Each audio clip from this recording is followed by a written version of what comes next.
Sila kita Tinanong bakit ako pa Ikaw ay nakilangan Nanong ko ay ng iba Sana Ulit ka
Ako po si Pierre Mahinay, taga Cavite, Martires.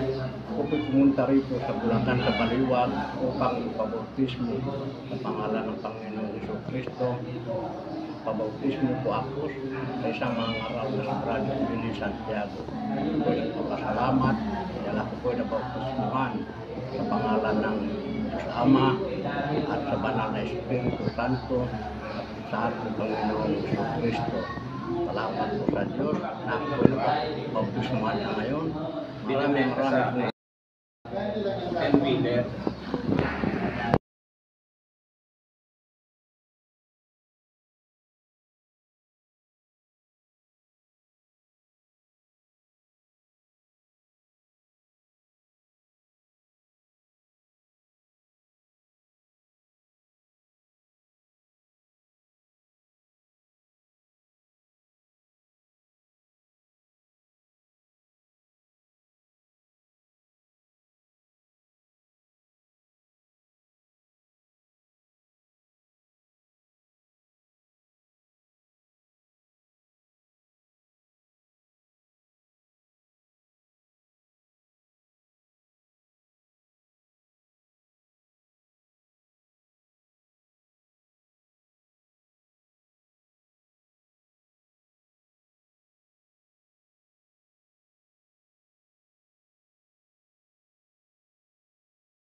Magandang umaga po sa lahat ng ating mga kapatid, sa lahat ng ating mga ka-Bible study. Dito po sa ating programa, Ang Mabuting Daan, Worldwide Bible Study sa Facebook Live, sa YouTube Live. Linggo po ngayon ng June 15, 2025. Tayo po ngayon ay live na nagsasagawa ng ating Bible study mula po rito sa lungsod ng Baliwag, sa lalawigan ng Bulacan.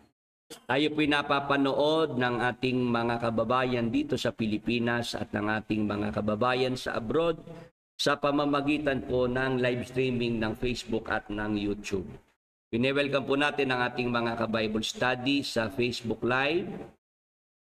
Ang nakaregister po ngayon ay 2 at sa YouTube Live po, ang ating mga ka-Bible study ay 15 ang nakaregister. Salamat po sa ating mga kasama ngayong umaga sa ating pag-aaral ng mga salita ng Diyos. Ito po ay tuwing linggo ng alas 9 ng umaga ang umpisa at kapag ka naman po Martes at Huwebes, alas 9 ng gabi po ang ating schedule. Sa mga bago pa lamang po sa ating Facebook page at YouTube channel, kung pwede pong makahingi sa inyo ng favor na kayo po'y mag-subscribe, paki-like and share ang ating mga videos. Paki-click ang notification bell nang palagi po tayong mabigyan ng notification sa ating mga live streaming at sa ating mga bagong upload na videos. Kung nakahanda na po kayo ngayon, mga ka-Bible study, tayo po'y agad na pong mag-umpisa sa ating paksa ngayong umaga. Ang pamagat po ng ating paksa kung bakit hindi si Eli Soriano ang tinutukoy na dukhang pantas na lalaki sa Ecclesiastes 9:14 hanggang 15 ayon sa Biblia. Yan po ang ating paksa na pag-aaralan po ngayong umaga. Mga kapatid, mga ka-Bible study, kung bakit hindi si Eli Soriano ang tinutukoy na dukhang pantas na lalaki sa Ecclesiastes Kapitulo 9, ang mga bersikulo po ay 14 hanggang 15. Basahin po natin ang talata, mga kapatid, kung ano po nakasulat diyan. Nagkaroon ng maliit na bayan at iilan ng tao sa loob niyaon. At may dumating na dakilang hari laban doon at kumubkob at nagtayo ng mga malaking tanggulan laban doon. May nasumpungan nga roong isang dukhang pantas na lalaki at iniligtas niya ng kaniyang karunungan ang bayan. Gayunmay walang umalaala sa dukhang lalaking yaon. O ito po mga kapatid, mga ka-Bible study, ang nilalaman ng mga talata na ating binasa. Noong araw po, noong ako po'y nasa MCGI pa, ang ibinigay po dito na paliwanag ni Brad Eli, yung tinutukoy po dito na isang dukhang pantas na lalaki, si Brad Eli po iyon. Sa kanya po lapat yung mga talatang ito. Diyan po sa mga nasa Facebook, nasa YouTube, kung kayo po ay naging mga miyembro din, naging mga manggagawa din sa MCGI, baka pwede pong makahingi sa inyo ng comment diyan. Babasahin ko po yung comment sa Facebook, comment sa YouTube, na kung saan ay alam nyo rin po itong sinasabi kong ito, na pag binasa na po ang Ecclesiastes 9:14 hanggang 15, ang alam po natin dyan, ayon sa paliwanag na ibinigay ni Brother Eli, siya po yung tinutukoy doon sa talata na yan na isang dukhang pantas na lalaki. Meron pa nga pong mga kanta, mga awit na sinulat para nga po dyan sa dukhang pantas na lalaki na yan hindi ko na lang matandaan yung buong letra ng kanta. Basta yung lyrics doon, yung ako'y papanaw ng walang yaman, lilisanin ko ang sanlibutan. Ayan, ang sinasabi ro sa awit na yon, napapanaw siya ng walang yaman. Lilisanin niya ang sanglibutan na siya mahirap lang. At si Bradley po nung araw, sinasabi po niya nung araw na mamamatay ako mahirap. Brad Ray, natatandaan niyo yun. Mamamatay akong mahirap. Tapos hindi ako sasakay sa Mercedes-Benz. Kasi sabi ni Brad Eli, basta ika ang pastor, mayaman, nagpayaman, ginamit ng relihiyon, sa demonyo yon. Tama po. Sabi ni Brad Eli, bawal ng Diyos na yung mga pastor magpayaman. Huwag kayong magtipon ng mga kayamanan dito sa lupa. Di ba? Yan sinabi yan sa mga mangangaral, tagapagturo. Bawal magtipon ng kayamanan dito sa lupa. Kaya sabi ni Brad Eli, ako para hindi ko matipon yung kayamanan, sinasabog ko nga di ba? Sabog ako ng sabog. Sabi ni Brad Eli, mayaman siya sa utang. Tama po. Yan ang noong araw ulit-ulit na sinasabi sa mga kapatid. Kung mayaman man si Brad Eli, mayaman sa utang. Kasi pagka daw mangangaral na sa Diyos, hindi mayaman yon. Hindi mayaman kapag mangangaral na sa Diyos. Pero mga kapatid, kahit tayo kapatid, may sayawan din ba kung nagsasamba kayo? Alam po ninyo, yung pagsayaw, yun po'y bahagi ng pagpupuri sa Diyos Kaya lang, yun po ay pagka po pasalamat, kasi yung pasalamat po ay pagsasaya po yun kaya dito po, pag araw ng pasalamat, sa June 29, ayan po, may mga masasayang awit na inaawit po para sa Panginoong Diyos. Kung yun po ay masigla po yung awit, pwede kang sumayaw, ginagawa po iyon. Sa pasalamat po, sa pasalamat. Pero pag ordinaryong pagsamba,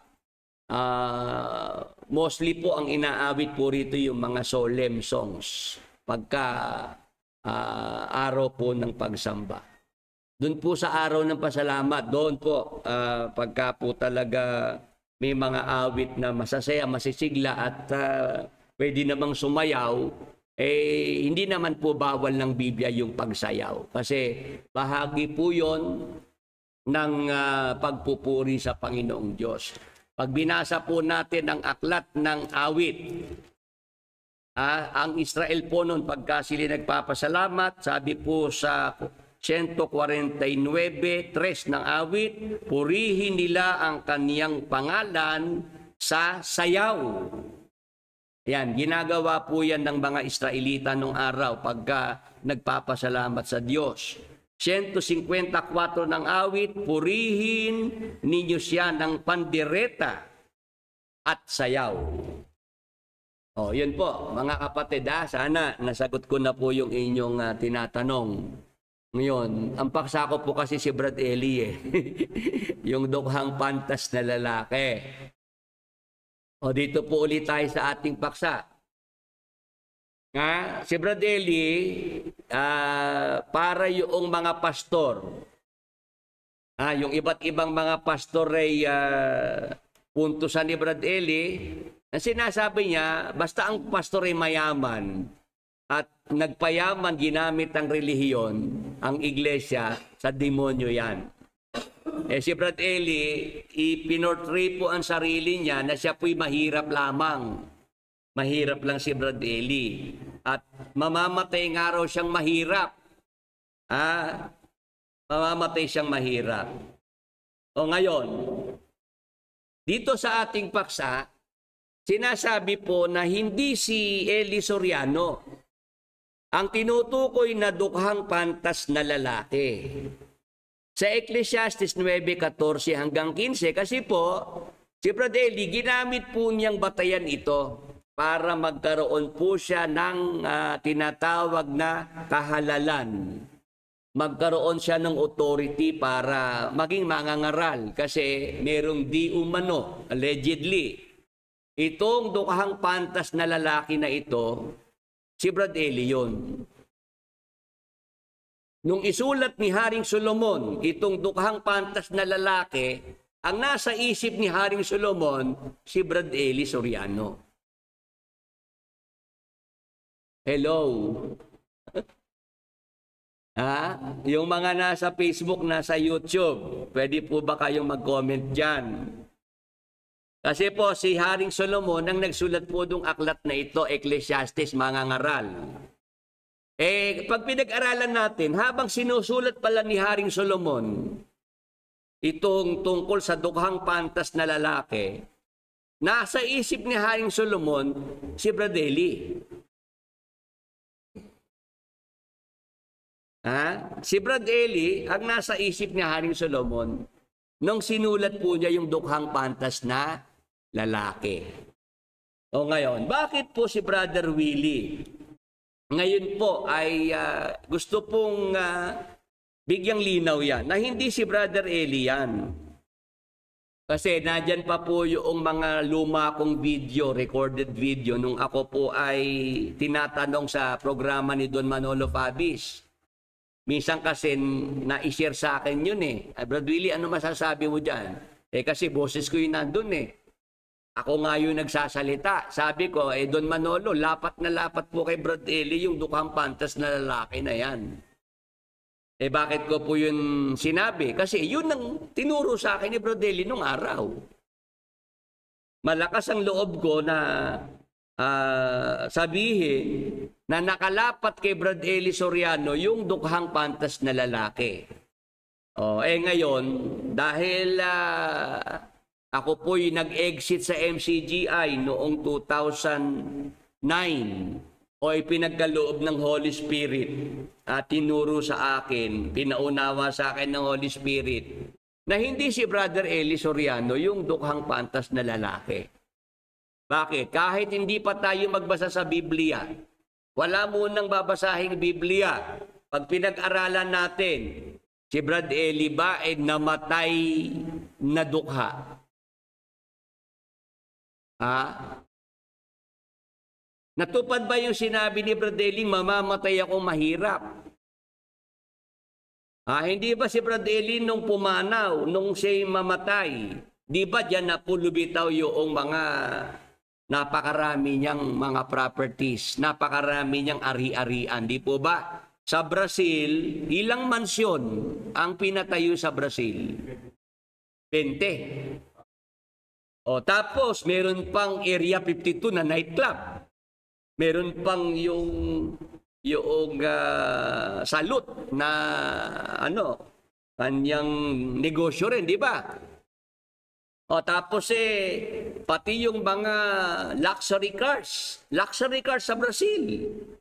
Na napanood ko pa nung minsan, kinakarwash noong Little John. Talagang yung bata ang hino-host po ng tubig yung mga kotseng nakaparada. Sabi ko, mga mamahaling sasakyan. Paano mahirap? Paano dukha? Mga kapatid, mga ka-Bible study. Kaya nga noong meron nang nagtatanong kay Brad Eli na, Brad Eli, kung kayo po yung dukhang pantas na lalaki, bakit po kayo nakikitang ganyan ang pamumuhay ninyo? Alam niyo sagot ni Brad Eli, bakit? Mababasa ba sa Biblia na yung dukhang pantas na lalaki na yan, na natiling dukha?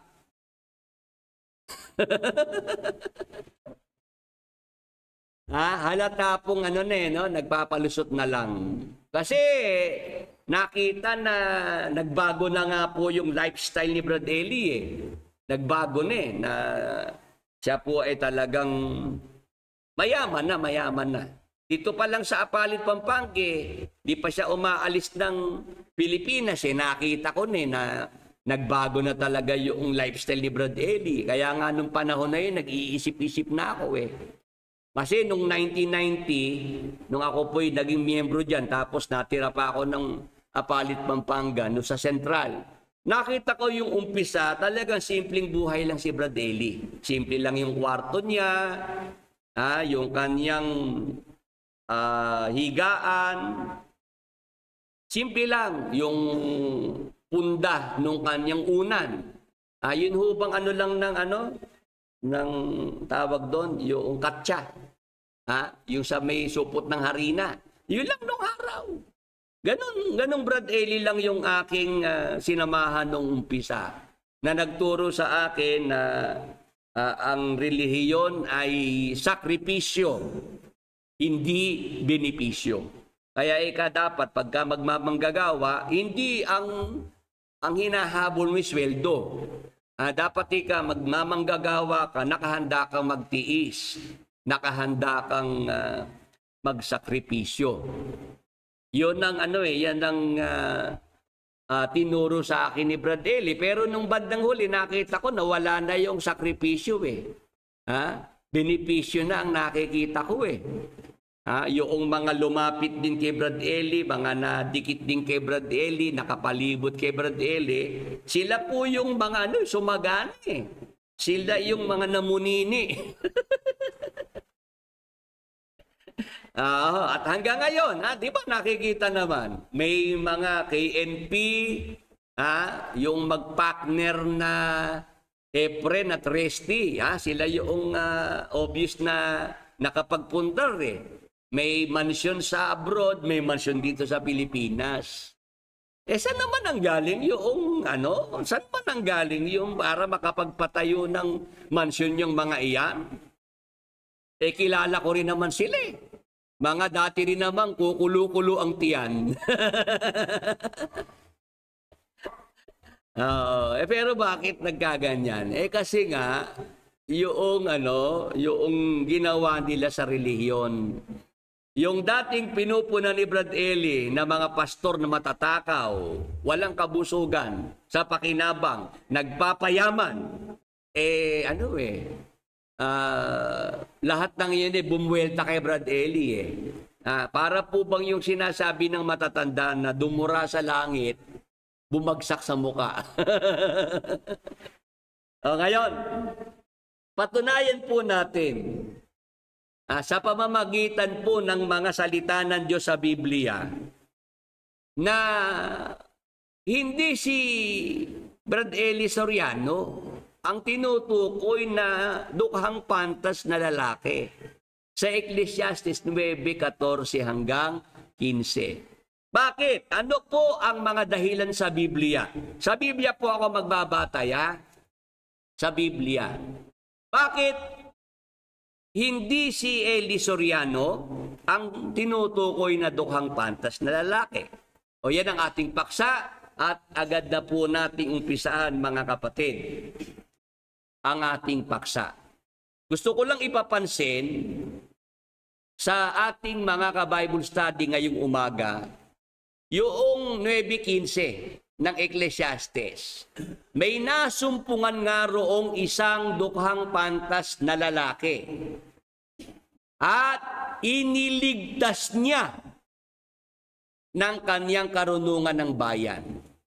Bigyan natin ng pansin mga kapatid, mga ka-Bible study, yung dukhang pantas na lalaki, ano ang kanyang gawain? Ang kanyang gawain ay maging tagapagligtas. Sa pamamagitan ng kanyang karunungan, niligtas niya yung bayan. Para magkaroon tayo ng idea kung sino po ang dukhang pantas na lalaki, siya po pala ay isang tagapagligtas. Amen. Pwede ho bang mag-amen yung mga nasa Facebook, nasa YouTube na naintindihan yung punto na yon?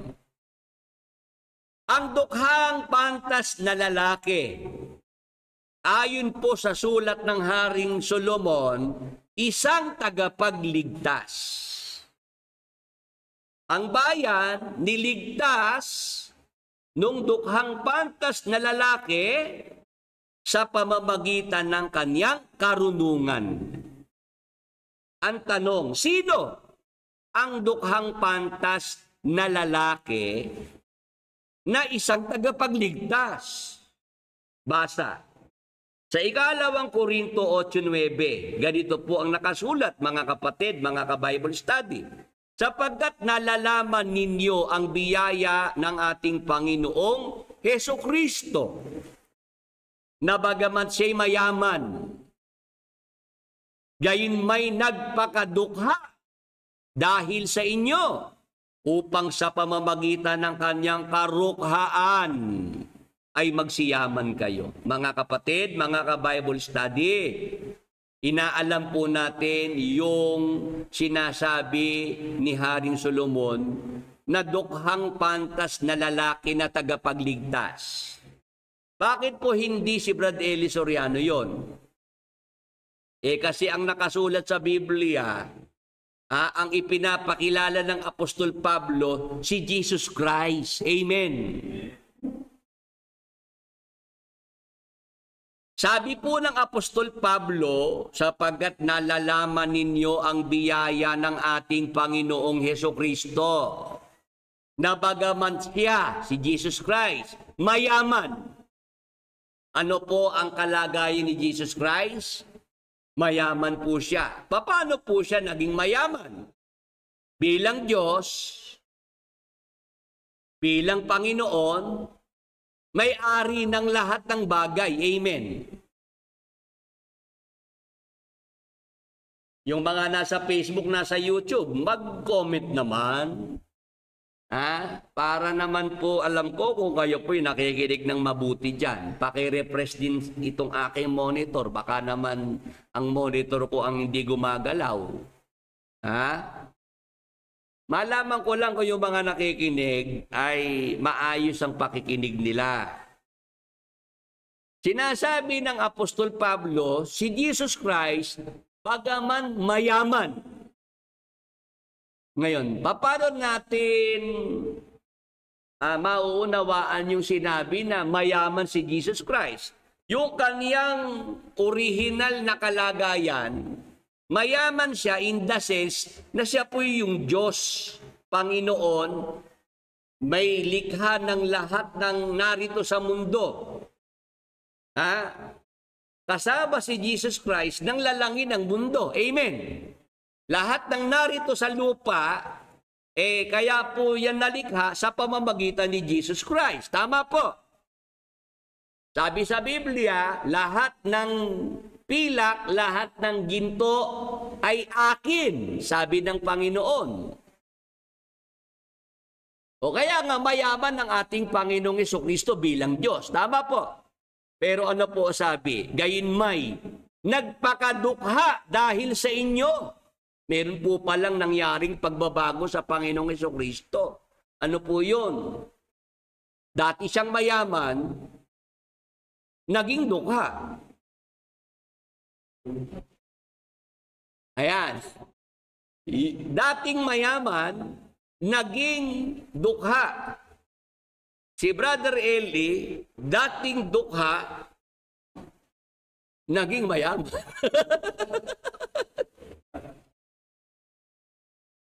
Ayan ang dapat po nating mapansin. Ang tinutukoy po na dukhang pantas na lalaki, ang ating Panginoong Hesukristo yon. Sabi po, bagaman siya'y mayaman,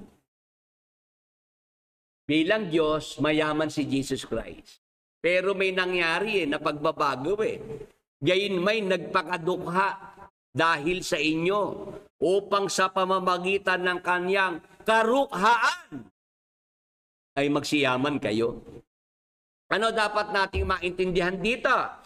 Ang Panginoong Hesukristo, bagamat mayaman, naging dukha. Nagkaroon ng pagbabago sa kalagayan niya. Naging dukha. Ngayon, ang tanong, kailan nangyari yun? Na ang Panginoong Hesukristo, mayaman noon, naging dukha. Paano nangyari yung pagbabago sa kanyang kalagayan? Basa. Dito po sa Pilipos 2:1-8. Ganito po ang ating mababasa. Na siya, si Jesus Christ po, bagamat nasaan yung Diyos, yung sinasabi ko nga po na bilang siya po'y Diyos, Mayaman ng Panginoong Hesukristo. May-ari ng lahat ng bagay dito sa mundo. May-ari ng mundo. Lahat ng ginto, lahat ng pila. Sa Panginoong Hesukristo, mga kapatid, mga ka-Bible study. O ngayon, nagkaroon ng pagbabago sa kalagayan ng ating Panginoong Hesukristo. Nagkaroon po ng pagbabago. Siya po ay naging dukha. Ngayon, paano po nangyari na siya po ay naging dukha, mga kapatid, mga ka-Bible study? Sabi na siya, bagamat nasaan yung Diyos, ay hindi niya inaring isang bagay na nararapat panangnan ng pagkapantay niya sa Diyos. Kundi bagkus hinubad niya ito at nag-anyong alipin na nakitulad sa mga tao. At palibhas ay nasumpungan saan yung tao. Siya'y nagpakababa sa kanyang sarili na nagmasunurin hanggang sa kamatayan, sa kamatayan sa krus. Ayan po mga kapatid, mga ka-Bible study. Papaano po yung sinasabi natin na may nangyaring pagbabago sa kalagayan ng Panginoong Hesukristo? Dati siyang mayaman. Dahil nga po ang kanyang kalagayan bilang Diyos, nagkaroon ng pagbabago yung kanyang kalagayan. Naging dukha. Paano nangyari yun? Kasi mula sa kalagayang Diyos, ang sabi ng Apostol Pablo, hindi niya inaring isang bagay nararapat panangnan ang pagkapantay niya sa Diyos. Kundi bagkus, hinubad niya ito, yung pagkakapantay sa Diyos. Nag-anyong alipin na nakitulad sa mga tao. At palibhas ay nasumpungan sa anyong tao, siya'y nagpakababa sa kanyang sarili. Ayun, kaya pala naging dukha kasi nga nagpakababa ang ating Panginoong Hesukristo. Kaya pag pinag-aralan natin si Jesus Christ, mga kapatid, mga ka-Bible study, noong siya'y ipanganak, noong siya'y isilang, sang lugar po yon? Sa isang pasabsaban lamang. Tama po ba? Doon po siya isinilang. Isang pasabsaban kasama yung mga hayop. Tama po. Tapos, nung siya naman ay lumaki, tama po, lumaki siya. Hanggang sa siya'y mangaral, si Jesus Christ, naglalakad-lakad lang Di po ba?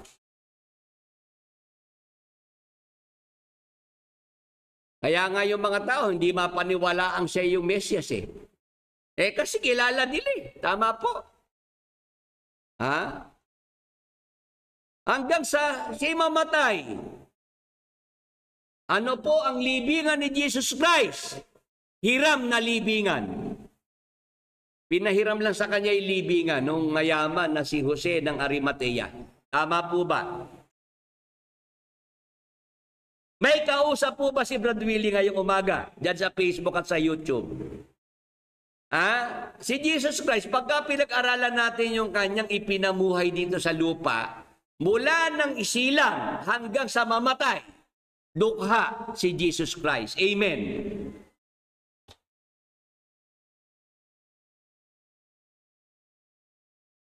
Maliwanag po sa ating mga ka-Bible study sa Facebook at sa YouTube. Pwede pong pakidetalye kung saan mayaman ang Kristiyano. Alam po ninyo, may paksa si Brother Willie. Pag po kasi every sense na lang noong verse, hihimayin ko, hindi ko po maitutuloy-tuloy yung paksa. Kung request nyo po yung kung saan mayaman ang Kristiyano, that is another topic. Kaya nga po may paksa eh. Kaya po ako'y may outline. Para hindi po ako maligaw sa aking tatalakayin. Kasi pagka po bawat isa po dyan sa ating mga tagapakinig, eh merong gustong bigyan ko ng detalye, maliligaw po yung aking paksa. Ang paksa ko po, dukhang pantas na lalaki, pinapatunayan ko at pinamamalian ko na hindi si Eli Soriano yon. Yung nagre-request po, kung saan mayaman ang Kristiyano, hintayin nyo po, ibang paksa naman yan. Mag-focus lang tayo sa dukhang pantas na lalaki. Na yun po, hindi si Eli Soriano, kundi si Jesus Christ. Bakit po? Kasi, ang pamumuhay ng ating Panginoong Jesucristo nung siya nasa lupa, mula nung isilang, siya po ay dukha. Hanggang sa lumaki, hanggang sa kanyang kamatayan, dukha si Jesus Christ. Nagkakaintindihan po yung kanyang libingan, hiram na libingan lang yun. Hindi kanyang sariling libingan yun. Kaya ang tinitindigan natin, kung meron bang tinutukoy si Haring Solomon na dukhang pantas na lalaki, si Jesus Christ yung kanyang tinutukoy doon. Amen. Pwede ba namang nung isulat ni Haring Solomon yung dukhang pantas na lalaki, si Eli Soriano ang nasa isip ni Haring Solomon? Naloko na. Ang nasa isip ni Haring Solomon, nung isulat niya yung dukhang pantas na lalaki, ang Panginoong Jesucristo. O ngayon, si Jesus Christ po, pasado sa pagiging dukha. Ano po? Kasi mula nung ipanganak hanggang sa mamatay, dukha si Jesus Christ. Sa pagiging pantas naman. Si Jesus Christ po ba? Pantas. Pag sinabing pantas, marunong. May karunungan. Tingnan natin kung pasado naman si Jesus Christ. Nung siya'y nasa lupa, bilang pantas, bilang marunong. Basahin natin. Sa Juan 7:15 hanggang 16, ito po ang ating mababasa. Nagsipanggilalas nga ang mga Hudyo na nangagsasabi, paanong nakakaalam ang taong ito ng mga karunungan? Gayong hindi naman nag-aral kailanman. Nung madinig noong mga religious leaders nung panahon na yon, ng mga Fariseo, ng mga iskriba, ang ating Panginoong Jesucristo, ano ang nangyari? Nang gilalas, nagulat sila. Paanong nakakaalam ang taong ito ng mga karunungan? Gayong hindi naman nag-aral kailanman. Ayan, shout out, Brother Ryan Carreon. Ayan, yung naka-attend dito last Thursday. Ayan, kumusta Salamat at kayo ay nandyan ngayon sa online. Balik uli kayo dito sa Balibag, Bulacan. Makarating uli sana kayo dito, pasalamat, June 29. Okay po, tuloy tayo sa ating paksa. Si Jesus Christ po, nung nangangaral na, nagtataka yung mga maraming nakakapakinig sa kanya. Ang sabi ng mga nakarinig, paanong nakakaalam ang taong ito ng mga karunungan, gayong hindi naman nag-aral kailanman? Ano sagot ni Jesus Christ? Tuloy, sinagot nga sila ni Jesus at sinabi, ang turo ko ay hindi akin, kundi doon sa nagsugo sa akin. Sa ating mga ka-Bible study sa Facebook at YouTube, si Jesus Christ po ba pasado bilang Pantas. Ha? Marunong po ba ang Panginoong Jesucristo? Marunong, pantas. Kahit nga yung mga nag-aral, mga eskriba at mga pariseo nung siya mapakinggan, nagulat sa kanya. Paanong nakakaalam ang taong ito ng mga karunungan? Gayong hindi naman nag-aral kailanman. O bigyan natin ng pansin yung sinabi nila. Hindi naman siya nag-aral kailanman. Meron ho kasing sinasabi na si Jesus Christ daw po, merong nawawalang mga taon ng buhay ni Jesus Christ. Hindi raw nasulat sa Bible. Kasi edad 12 anyos lang si Jesus Christ. Pagkatapos nun nawala na yung iba pang mga ulat. Nung siya muling isulat, 30 anyos na. Kaya kapag binilang mo, mayroong 18 taon, 18 lost years of Jesus Christ. Merong gano'n sinasabi na nawala daw si Jesus Christ sa loob ng 18 taon. May nagsasabi siya raw po'y nagpunta sa India at nag-aral ng magic. Kaya daw pagbalik, ayun, gumagawa na raw ng mga magic. Kaya daw may mga himala ng ginawa si Jesus Christ kasi pinag-aralan niya yung magic sa India. Ayun, mga kapatid, mga ka-Bible study. Ngayon, hindi ho totoo yun. Hindi ho totoo na mayroong 18 lost years of Jesus Christ na siya po ay nawala sa paningin ng mga tao at nagpunta nga ng India at nag-aral ng magic. Nandun lamang si Jesus Christ sa lugar nila. Hindi umaalis si Jesus Christ. Hindi siya nawala sa kanilang paningin. Amen. Kaya nga nasabi nila, paanong nakakaalam ang taong ito ng mga karunungan? Gayong hindi naman nag-aral kailanman. Ang ating Panginoong Jesucristo, nakita siya noong kanyang mga kababayan. Kasi siya po ay isang lahing Hudyo. Si Jesus Christ po sa bansang Israel. Tama po. Hindi naman siya lumabas ng Israel Kaya paano sasabihin nagpunta sa India?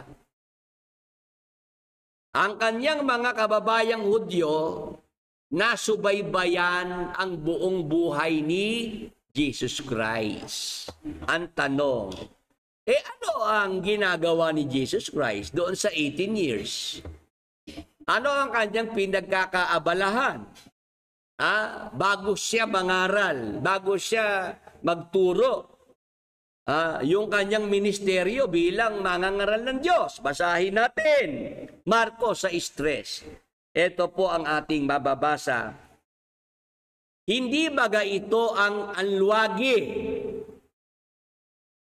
ang anak ni Maria at kapatid ni Santiago at ni Jose at ni Judas at ni Simon? At hindi baga nangaririto sa atin ang kanyang mga kapatid na babae at siya'y kinatitisuran nila? Mga kapatid, mga ka-Bible study, sa loob ng 18 taon na si Jesus Christ ay hindi pa po nangangaral, nagtuturo sa mga tao, ano po ang pinagkakaabalahan ng Panginoong Jesucristo? Siya po ay isang anluwagi. Siya po ay isang karpintero. Amen. Maliwanag po ba sa mga ka-Bible study sa Facebook, YouTube? Sa YouTube po ay 39 ang ating mga ka-Bible study nanonood, nakikinig. Sa Facebook Live po, 16 ang mga nanonood at nakikinig na mga ka-Bible study natin. Praise the Lord. Hallelujah. Salamat po sa Diyos at marami po tayong mga kasama ngayong umaga sa ating pag-aaral ng mga salita ng Diyos. Wag ho kayong maniniwala doon sa sinasabi. Sinulat pa yung may mga nagsulat pa ng libro na nawala si Jesus Christ for 18 years. Hindi ho siya nawawala. Nandun lang siya sa Israel. Nung hindi pa po siya nangangaral, siya po ay isang karpintero. Siya po ay anluwagi. Kaya lang, yung iba naman ganito. May mga nag-alisan sa MCGI, meron naman silang naging paniniwala na dapat pagka mangangaral, naghahanap buhay yan. Si Jesus Christ karpintero. Tapos si Apostol Pablo gumagawa ng tolda, tent maker. Dapat pagka mangangaral kung sa Diyos, naghahanap buhay. Para si Brad Eli. Yung pala, ipapasok pala si Brad Eli noong mga ibang exiter. Si Brad Eli pala ipapasok nila. Dapat kagaya din ni Brad Eli, kasi si Brad Eli, naghahanap buhay. Yung ibang mga pastor walang hanap buhay basta puro Biblia lang ang hinahawakan. Nung marinig ko po yung ganong argumento, sabi ko, may problema itong mga ito. Pinopromote pa rin si Brad Eli. Hindi nila naintindihan, si Jesus Christ, bago nangaral, nagturo, karpintero. Ang luwagi. Pero noong siya'y mag-umpisa ng mangaral, magturo, hindi na po siya nagkarpintero. Amen!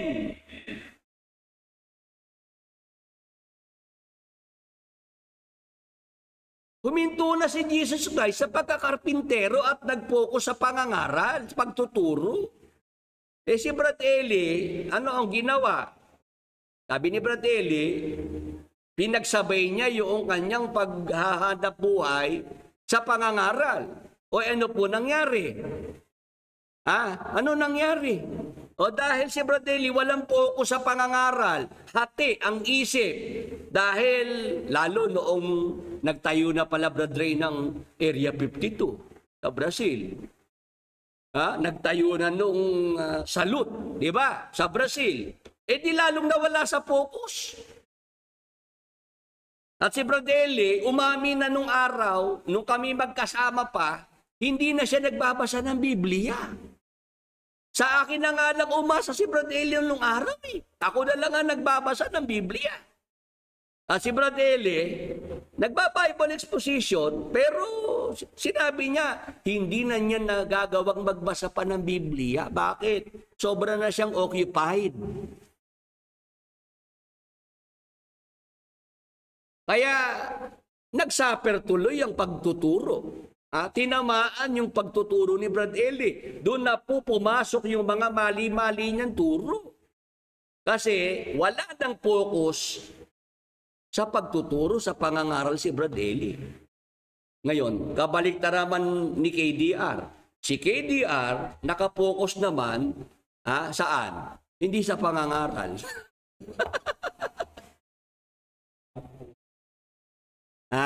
Si KDR, ang maraming oras niya, nandyan sa kanyang pagmumotorsiklo. Yung magpapalundag-lundag ng motorsiklo sa kaidira. Nagpapahangalan sa mga miyembro, di ba? Papasyalan, lilibutin ng mga PNP, AFP na mga kampo, di ba? Nagdo-donate ng mga air-condition unit. Di ba? Tapos noong masira yung air condition sa Apalit, sa chapel, 7 million, pinanghihingi ngayon sa mga miyembro. Naloko na. Yung mga pulisi, binibigyan ng libreng air condition, di ba? Tapos sila mismo, sa Apalit, sa chapel nila, nung masira yung air condition nila, sa miyembro hinihingi. Ba't ganon? Ba't ganon? Pagka mga pulis-sundalo, si KDR, pilantropo, generous na mag-donate. Diba may pinakita siyang malaking cheque, no? 4 million pesos dinodonate sa PNP. Ba't pagka mga kapatid sa MCGI, si KDR, ano, hindi pilantropo. Bahala kayo dyan. Kayo ang bumili, ha? Kayo gumastos. No? Dapat nilalayasan na talaga yan si KDR, no? Bakit? Wala sa ayos. Si Brad Eli, nangangaral, nagtuturo, nagba-Bible exposition, pero sinasabayan ng negosyo, ng paghahanap buhay. Kung talagang mangangaral ka ng Diyos, nakakaunawa ka, dapat sundan mo si Jesus Christ, sundan mo si Apostol Pablo, gayahin mo. Ha? Tama si Jesus Christ, nagkarpintero, bago siya mangaral. Pero nung mangaral na siya at magturo, tinigilan ng pagkakarpintero. Bakit? Kasi si Jesus Christ umasa sa magagawa ng Diyos. Si Jesus Christ umasa na ang Diyos ang magpro-provide sa kanya. Amen. Si Apostol Pablo ganun din. Noong siya bago pa lamang na sinusugo sa mga hentil, dahil alam ng Apostol Pablo, siya'y Hudyo, at yung mga hentil hindi naman siya pagmamanasakitan, kailangan niyang kumayod muna sa sarili para meron siyang maipangtustos sa kanyang mga pangangailangan, pati ng kanyang mga kasamahan. Tama po. Pero, noong si Apostol Pablo, alam na noong mga unang Kristiyano na mga hentil na magmalasakit sa mga ngaral, si Apostol Pablo hindi na rin po nagpatuloy sa paggawa ng tolda. Amen. Temporary lang naman yung paghahanap buhay na ginawa ng Panginoong Jesucristo at ng Apostol Pablo. Kasi nandiyan naman ang mga kapatid na natuto ng magmalasakit sa mga ngaral. Yung iba po kasing mga nag-exit sa MCGI, talagang magulo magulo talaga. Kahit ako nakikita ko. Meron silang kaniganyang mga dala-dala pa ring mga maling turo ni Brad Eli. Kaya nga sabi ko, bitawan nyo na kasi si Brad Eli. Yan bang mga nasa Facebook, nasa YouTube, nagawa nyo na hubang bitawan si Brad Eli? Bitawan nyo po nang kayo naman ay makamove on na. Nang kayo po ay mas madali ng turuan. Kasi as long na pinanghahawakan nyo pa rin si Brad Eli, yung kanyang mga tinuro, mahihirapan po kayo. Pati ako mahihirapan turuan kayo. Ayan. Papaadong si Brad Eli, dukhang pantas na lalaki. Yung pagiging dukha, hindi siya pasado.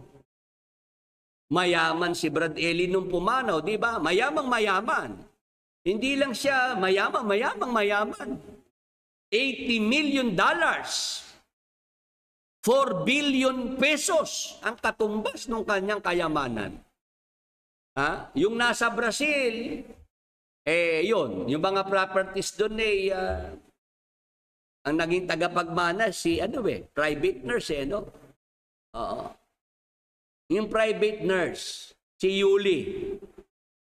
Hanapin mo naman sa mga nurses, wala naman sa listahan. Ibig sabihin, hindi totoong private nurse yun. Ano yun? Private use. O ngayon, yung mga narito pa sa Pilipinas, di ba? Noong i-expose yan sa Net25 na yung pasalamatan, yung Ad Convention Center sa Apalit, Pampanga, nakapangalan kay Brad Eli, talaga namang ako napag-isip-isip na rin kasi ang alam ko nung araw, yung pasalamatan sa iglesia yun. Kaya pala si Brad Eli nung araw, pag nagsusumbong sa mga kapatid, ginigipit-ika tayo ng local government, ng Apalit. Kasi mahigpit maningil ng buwis. Samantalang ang ibang iglesia, hindi naman sinisingil ng buwis. Tayo lang ang pinag-iinitan. Yun pala, kaya pala ganon, na kailangan magbayad ng buwis para doon sa pasalamatan sa Apalit, Pampanga, yung palang mga lupa doon, nakapangalan kay Brad Eli, personal property ni Brad Eli, naloko na. Nung yan naman ma-expose, sabi ni Brad Eli, mas safe nga pagka sa pangalan ko nakalagay ang property. Nung nailitaw na po yung tax declaration, di ba? Nilitaw ng mga nasa Net 25. Sabi ni Brad Eli, mas safe nga pagka ang mga property nasa pangalan ko. Samantalang noong araw, sinasabi ni Brad Eli, lahat ika nang nakikita nyo na yan, sa iglesia yan, di ba? Kayo ika mga bagong kapatid na nabautismuhan, kasama na kayo nagmamay-ari ng mga nakikita nyong property. Isang poste sa'yo, di ba? Isang yero sa'yo, di ba? Kung gusto mo iuwi mo na isang poste. Sabi ni Brad Eli. Yung pala hindi naman totoo yon.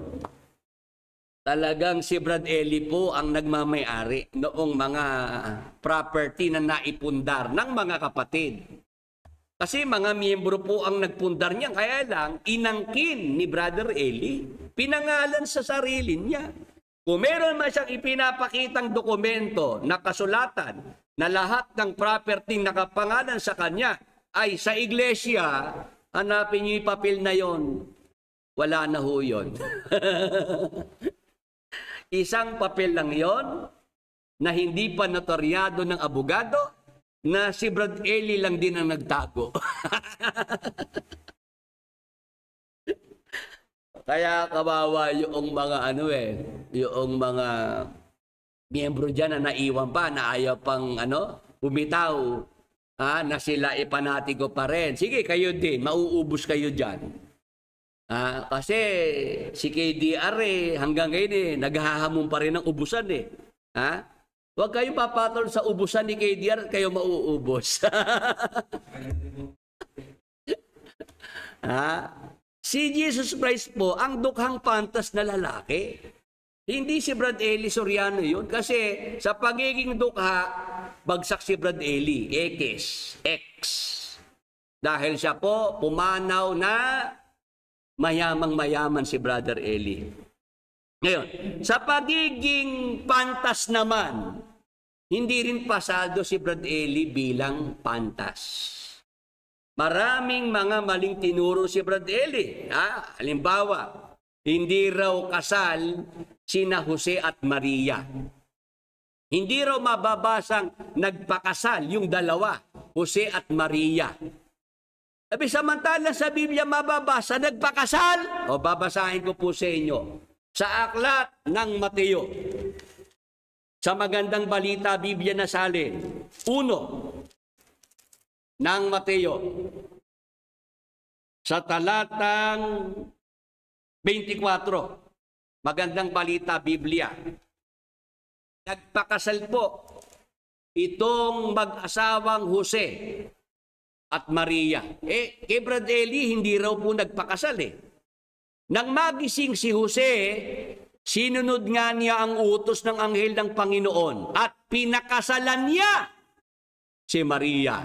Ayan, mga kapatid, mga ka-Bible study, paano si Brad Eli pantas? Yung turo niya mali. Hindi raw mababasang nagpakasal sina Jose at Maria. Ayan ang talata. Mababasang maliwanag. Nagpakasal po itong mag-asawang Jose at Maria. Amen. Kaya hindi nga po pwede si Brad Eli pantas. The only sensible preacher in our time, Brad Ray, kung ipakilala ni Brad Josel, the only sensible preacher. Paano only sensible preacher? Mali nga yung tinuturo niya. Dito palabag po sa usapang Jose at Maria. Kay Brad Eli, hindi nagpakasal Kaya maraming miyembro sa MCGI, pagdating sa kasal, hindi nila masyadong pinapahalagahan yun. Bakit? Hindi naman ka nagpakasal sina Jose at Maria. Kaya marami nagsasama doon, hindi naman mga kasal di ba? Paanong si Brad Eli pantas? Dito pa lang po'y bagsak na. O tapos, si Haring Solomon daw ay negro. Maitim daw si Haring Solomon. Paano si Haring Solomon ay maitim, negro, lahing Hudyo yun? Kasi ikaw, bababasang ang balat sinudog ng araw. Paano masusunog ang balat ng araw Nakatira sa palasyo yun. Isip-isip din Mag-iisip lang di ba? Kaya sa pagiging pantas, bagsak ni si Brad Eli di ba? Noong siya'y huhulihin, aarestuhin, sabi ni Brad Eli, ang tumakas daw yung mga kawal. Yung huhuli, hindi raw yung mga alagad. Ayan po mga kapatid, mga ilang halimbawa lang yan noong mga tinuro ni Brad Eli na mali. Kaya sa pagiging pantas, bagsak. Ekis din, di ba? Hindi pasado sa pagiging dukha, hindi rin pasado sa pagiging pantas. Ngayon, sa pagiging lalaki,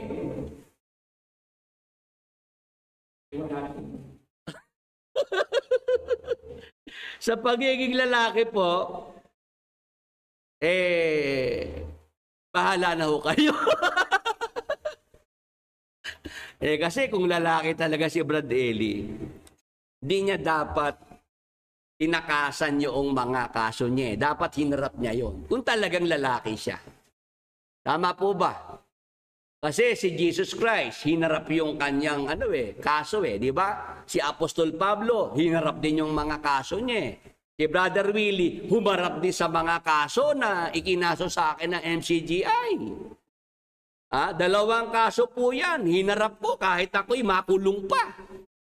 Ako'y ipinakulong nila 3 araw, 3 gabi dyan sa Malolos City Jail. Tiniis ko yun. Hinarap ko yung kaso. O sa tulong ng Panginoon na ipanalo po natin. 2 kaso, isa po sa Baliwag, isa po sa Malolos. Ganun kasi ang tunay na lalaki. May tapang para harapin yung mga dapat niyang harapin. Amen? Si Brad Eli, tinakasan yung kaso Pwede namang magpiyansa, pero hindi na nagpiyansa. At doon na nga siya inabutan ng kamatayan sa Brazil. Kaya sa pagiging lalaki, questionable. Tama po. O tapos, ito pa yung mga lumalabas ngayong mga video. Yung isang tiyuhin ni KDR, di ba, no? Yung Felipe Rason Jr. O meron yung sinasabi na bata pa ako nakita ko si Brad Eli saka yung kapatid niya, no, yung tatay ni KDR. Nandoon sa papag nila. Sa kalumpit. Magkasamang nakahiga at naghahalikan daw. Nagli-lips to lips. Ayan hindi ako may sabi yung mismong isang tiyuhin ni KDR. Nakita raw niya na yung tatay ni KDR saka si Brad Eli, magbayaw yan magbayaw. Naghahalikan daw parehong lalaki. Naloko na. Hindi rin papasado bilang lalaki, no? O tapos ako naman, yung personal kong karanasan, yung mga soen, yung mga nakasabit doon sa banyo ni Brad Eli, yung mga panty. Noong makita ko yun, tinanong ko si Brad Eli kung ano yung mga soen na yun. Sabi lang ni Brad Eli, yung ikipress ko sa katawan. Ibig sabihin, si Brad Eli, yun na sinusuot niya kasi press ko yun sa katawan. Ngayon, hindi ako nami-personal. Huwag niyo akong yung mga fanatics, nami-personal daw ako. Hindi ako nami-personal. Kaya ko lang naman yan binabanggit kasi may turo si Brad Eli. Meron siyang doktrina. 22:5 ng Deuteronomio. ang babae ay huwag mananamit ng nauukol sa lalaki. Ni ang lalaki ay magsusuot ng pananamit ng babae, sapagkat sino mang gumagawa ng mga bagay na ito ay karumal-dumal sa Panginoon mong Diyos. O kaya ako binabanggit yan. Si Brad Eli nagdodoktrina, pagka ikaw ay babae, huwag kang mananamit ng nauukol sa lalaki. Pagka lalaki ka naman, huwag kang magsusuot ng pananamit ng babae kasi karumal-dumal yan sa Diyos. Ang masaklap si Brad Eli, habang tinuturo yan, habang ipinagbabawal yan, suoin pala ang suot niya. Naloko na. Ayan, hindi ako na memersonan. Binubulgar ko lang na si Brad Eli, meron talagang hypocrisy. Pagbabawalan niya yung iba, pero siya pwede. Ipagbabawal niya ang Jollibee sa mga miyembro, pero sa kanya, sa mga mahal niya, pwede. Pagbabawalan niya yung mga miyembro magbenta ng alak sa Pilipinas, pero sa Brazil, pwede. No, yan ang sinasabi ni Brother Willie, na sana maging daan para magising na yung mga nasa MCGI. Si Brother Eli Soriano, ayon sa Biblia, hindi siya ang dukhang pantas na lalaki, kundi ang ating Panginoong Hesukristo. Ang tanong, ano-ano ang mga patunay na ang Panginoong Hesus ang tinutukoy na dukhang pantas na lalaki na tagapagligtas? O yan ang ating itutuloy. Alas 10 na po kasi. Ito po muna ang isang short video. Pagkatapos po ng short video, balik po tayo sa ating paksa.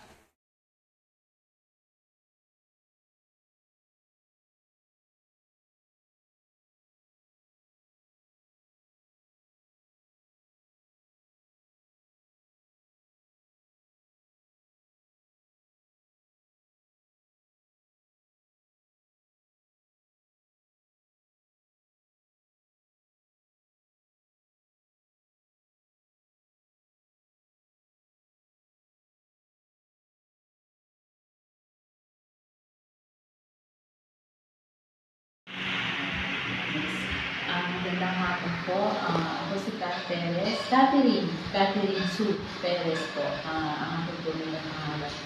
Nagpapasalamat ako at binabayan ako ng Panginoong Jesus. Nakilala ko si Brother Willie na makapagpabautismo dito sa patunayan niya. Matagal ko na rin hinihiling na makapagbautismo sa tama at sa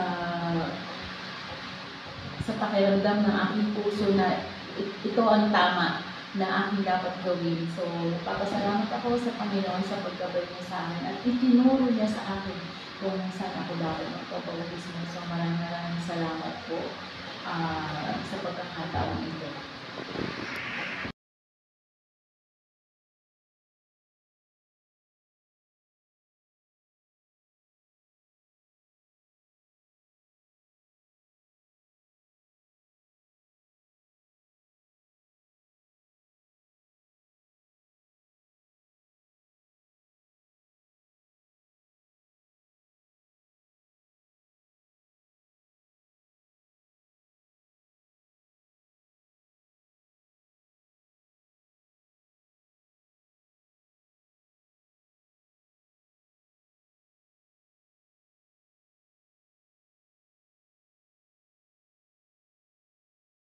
Hinahanap mo ba ang isang makabuluhang usapan tungkol sa pananampalataya at mga issue sa lipunan? Tara na sa Talakayan at Kwentuhan with Brother Willie Santiago, isang natatanging programa kung saan tinatalakay ang mga kasalukuyang issue, panlipunang usapin at mga bagay tungkol sa pananampalataya. Live tuwing Martes at Huwebes, 9:30 hanggang 10:30 ng gabi sa Facebook at YouTube. No topic too heavy, no question too small. Mula sa balita hanggang sa Biblia, sabay-sabay nating unawain. Kaya iset nyo na ang inyong alarm at samahan kami sa talakayan. Talakayan at Kwentuhan with Brother Willie Santiago, live sa Facebook at YouTube. Hinahanap mo ba ang isang makabuluhang usapan tungkol sa pananampalataya at mga issue sa lipunan? Tara na sa Talakayan at Kwentuhan with Brother Willie Santiago, isang natatanging programa kung saan tinatalakay ang mga kasalukuyang issue, panlipunang usapin at mga bagay tungkol sa pananampalataya. Live tuwing Martes at Huwebes, 9:30 hanggang 10:30 ng gabi sa Facebook at YouTube. No topic too heavy, no question too small. Mula sa balita hanggang sa Biblia, sabay-sabay nating unawain. Kaya iset nyo na ang inyong alarm at samahan kami sa Talakayan. Talakayan at Kwentuhan with Brother Willie Santiago, live sa Facebook at YouTube. Hinahanap mo ba ang isang makabuluhang usapan tungkol sa pananampalataya at mga issue sa lipunan? Tara na sa Talakayan at Kwentuhan with Brother Willie Santiago, isang natatanging programa kung saan tinatalakay ang mga kasalukuyang issue, panlipunang usapin at mga bagay tungkol sa pananampalataya. Live tuwing Martes at Huwebes, 9:30 hanggang 10:30 ng gabi sa Facebook at YouTube. No topic too heavy, no question too small. Mula sa balita hanggang sa Biblia, sabay-sabay nating unawain. Kaya iset nyo na ang inyong alarm at samahan kami sa Talakayan. Talakayan at Kwentuhan with Brother Willie Santiago, live sa Facebook at YouTube.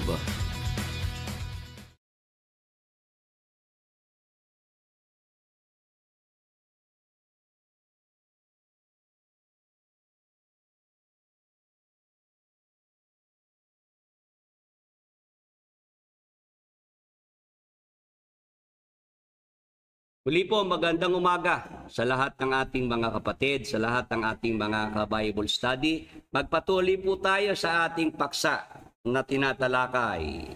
Ano-ano ang mga patunay na ang Panginoong Hesus ang tinutukoy na dukhang pantas na lalaki na tagapagligtas? So basahin ko po. Sa aklat ng Mateo, Kapitulo 1, 21. Ganito po ang mababasa natin, mga kapatid, mga ka-Bible study. At siya'y manganganak ng isang lalaki, at ang pangalang itatawag mo sa kanya'y Jesus, sapagkat ililigtas niya ang kanyang bayan sa kanilang mga kasalanan. Ayan po, mga kapatid, mga ka-Bible study. Ito po ang sinasabi ng anghel na mangyayari sa isisilang na tagapagligtas, ang ating Panginoong Hesukristo. Ang sabi po, si manganganak ng isang lalaki, at ang pangalang itatawag mo sa kanya'y Jesus. Ano po ang kahulugan ng pangalang Jesus? Sapagkat ililigtas niya ang kanyang bayan sa kanilang mga kasalanan. Yun pong pangalang Jesus, ang ibig sabihin niyan ay tagapagligtas. Amen. Kaya nga po yan ang ibinigay na pangalan sa ating Panginoong Hesukristo, kasi siya nga po ang tagapagligtas. Nagkakaintindihan po? Sa mga nasa Facebook, nasa YouTube, 38. Sa YouTube Live, ang ating mga ka-Bible study. Facebook Live po ay 16. Naintindihan po ba natin yung kahulugan ng pangalang Jesus? Ang ibig sabihin po niyan ay tagapagligtas. Kaya nga po yung nakapako sa krus na magnanakaw, yung tulisan doon, yung isa ron, ang pangalan po na ibinigay ng mga Katoliko ay Dimas. Kaya nga naligtas yun eh. Bakit? Kasi bago po yun malagutan ng hininga, may ginawa iyon. Ano ginawa nun? Nagsalita yon, Jesus, alalahanin mo ako pagdating mo sa iyong kaharian. Lucas 23:42. Yung magnanakaw na yon na ang pangalan ni Dimas, kahit wala sa Biblia po yung Dimas, binigay ng mga Katoliko. Kaya naligtas yun kasi ginawa niya ito siya po'y nagsalita, siya po'y kumilala sa tagapagligtas. Jesus, alalahanin mo ako pagdating mo sa iyong kaharian. Tuloy. At sinabi niya sa kanya, katotohanan ng sinasabi ko sa iyo, ngayon ay kakasamahin kita sa paraiso. O dahil po itong nasa krus, natulisan, kumilala sa tagapagligtas. Diyan sa kanyang pagpapahayag ng kanyang bibig, Jesus, alalahanin mo ako pagdating mo sa iyong kaharian. O sumagot naman ng tagapagligtas, sinasabi ko sa iyo, ngayon, kakasamahin kita sa paraiso. O kaya naligtas po ba yon? Naligtas po iyon. Nasa paraiso na po yun. Amen. Sa mga nasa Facebook, nasa YouTube, amen po ba? Nasa paraiso na yon. Yung sinabihan ng ating Panginoong Jesucristo. O ngayon, Brother Willie, di ba turo ni Brother Eli, wala pang tao sa langit? Wala pang nakarating sa paraiso. Sabi ko sa inyo, kalimutan nyo na si Brother Eli Sabi ko sa inyo, itapon nyo na sa basurahan yung mga naituro ni Brother Eli sa inyo Sinabihan ng tagapagligtas itong kausap niya sa krus. Kakasamahin kita sa paraiso, tapos hanggang ngayon wala pa pala sa paraiso. Ano yun? O sige, para po yang tungkol sa bagay na yan, mabigyan natin ng malawak na pag-aaral sa June 29, o itong paksa natin. Maaga ko pong ipinag-aanyaya sa inyo, mga kapatid, mga ka-Bible study. O ito pong ating paksa. Para po sa pasalamat sa June 29. Ang mga naninirahan sa langit na paraiso at ang mga material na bagay na matatagpuan dito ayon sa Biblia. Yan po ang paksa para po sa June 29 pasalamat.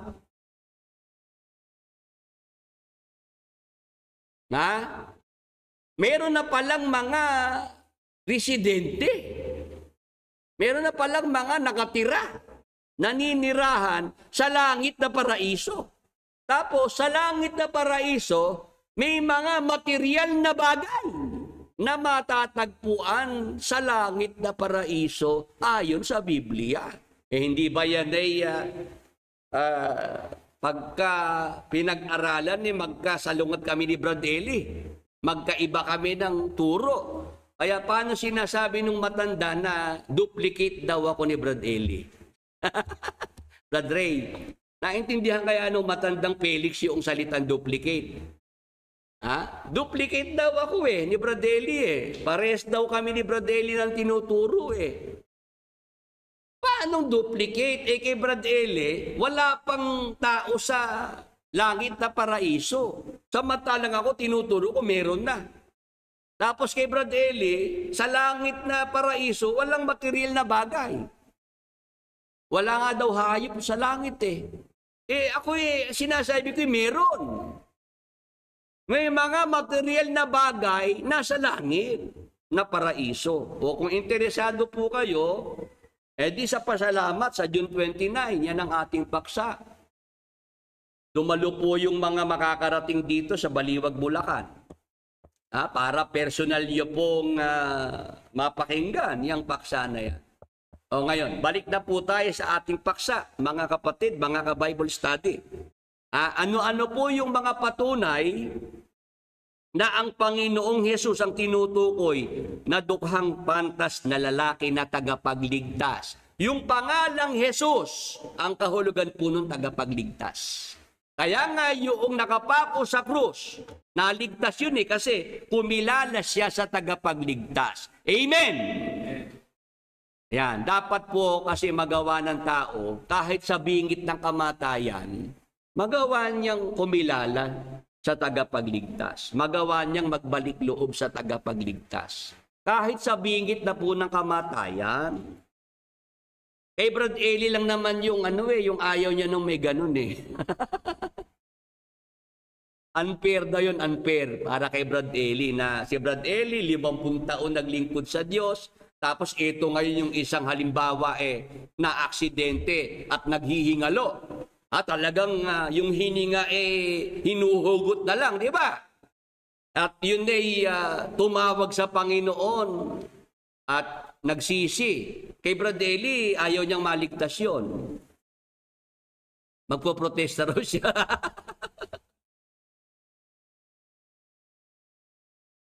Di ba?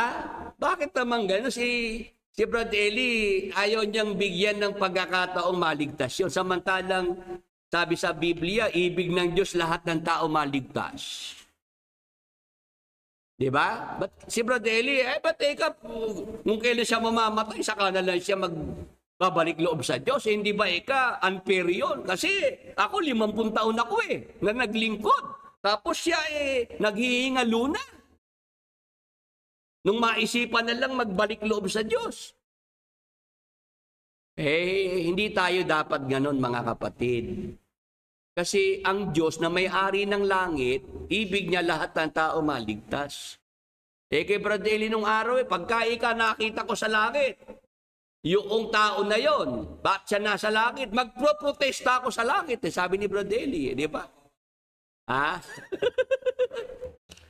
Sabi sa langit magpoprotesta pa si Brad Eli dahil tutol siya na nasa langit din yung iniisip niya walang kaligtasan, di ba?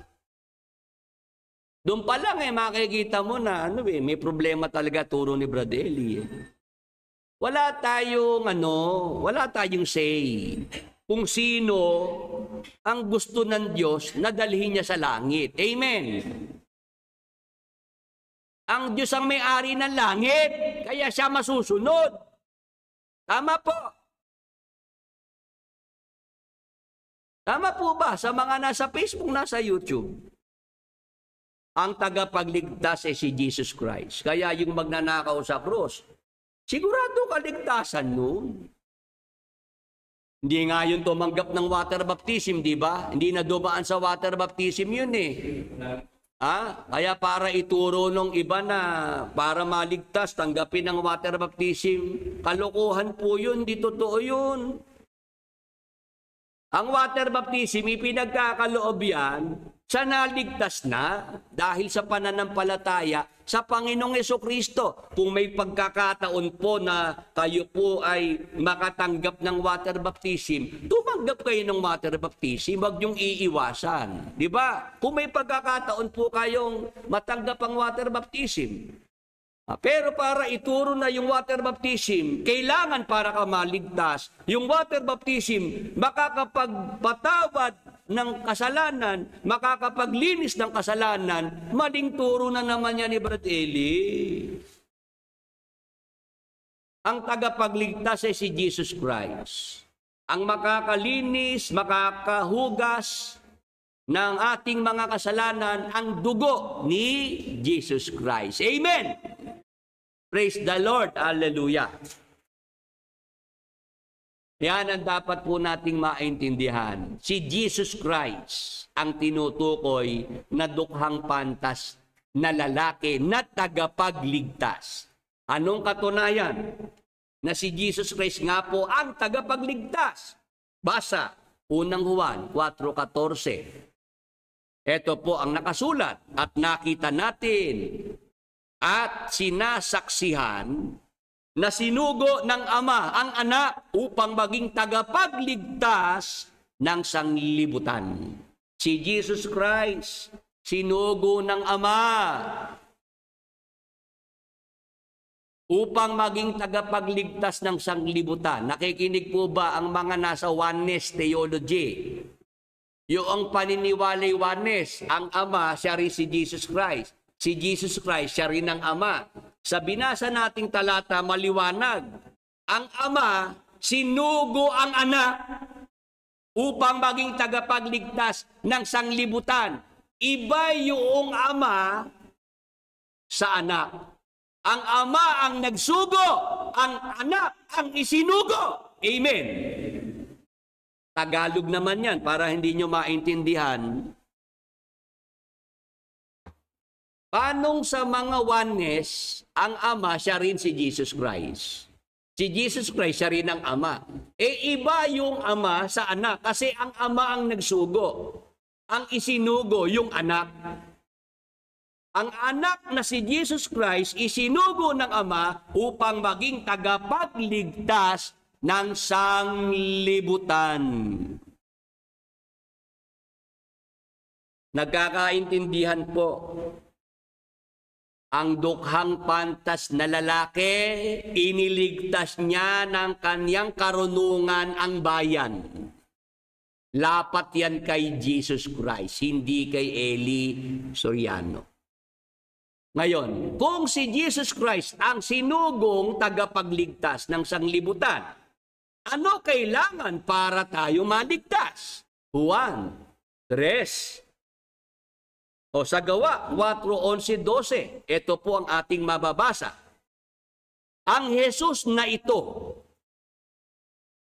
ang batong itinakwil ninyong mga tagapagtayo ng bahay, ang siyang naging batong panulukan. Sa kanya lamang matatagpuan ang kaligtasan, sapagat walang ibang pangalan ng sino mang tao sa buong mundo na ibinigay ng Diyos sa mga tao upang tayo ay maligtas. Mga kapatid, mga ka-Bible study, ang kaligtasan po na kanino? Nasa ating Panginoong Hesukristo lamang. Nagkakaintindihan po. Sabi po sa talata, sa Kanya lamang, sa Panginoong Hesus, matatagpuan ng kaligtasan. Sapagat walang ibang pangalan ng sino mang tao sa buong mundo na ibinigay ng Diyos sa mga tao upang tayo ay maligtas. Kaya kung ibig nating maligtas, gusto po natin ng kaligtasan, sino ang ating kailangan? Ang kailangan po si Jesus Christ. Kailangan natin si Jesus Christ. Ano ang dapat nating gawin sa tagapagligtas? Juan 3:16. Ito po nakasulat. Sapagkat gayon na lamang ang pag-ibig ng Diyos sa sangkatauhan. Kaya't ibinigay niya ang kanyang kaisa-isang anak upang ang sino mang sumampalataya sa Kanya ay hindi mapahamak, kundi magkaroon ng buhay na walang hanggan. Ano po ang kailangan nating gawin sa tagapagligtas? Kailangan nating sumampalataya. Kasi sinasabi po rito, ang sino mang sumampalataya sa Kanya, sa Panginoong Hesukristo, ay hindi mapahamak, kundi magkaroon ng buhay na walang hanggan. Gusto po natin ng buhay na walang hanggan. Gusto po natin ng kaligtasan, kailangan nating sumampalataya sa tagapagligtas sa ating Panginoong Hesukristo. Amen. Ngayon, paano pagsampalataya kay Jesus Christ? Paano gagawin ng isang ibig na maligtas ang pagsampalataya sa Panginoong Hesukristo? Ganito po ang sinasabi naman sa Roma 19-10, magandang balita Biblia. Kung ipahahayag ng iyong labi na si Jesus ay Panginoon at buong puso kang sasampalataya na siya'y muling binuhay ng Diyos, maliligtas ka. O paano gagawin ng isang sumasampalataya sa Panginoong Hesukristo para siya maligtas? Meron tayong labi, may bibig tayo. Magpapahayag po tayo.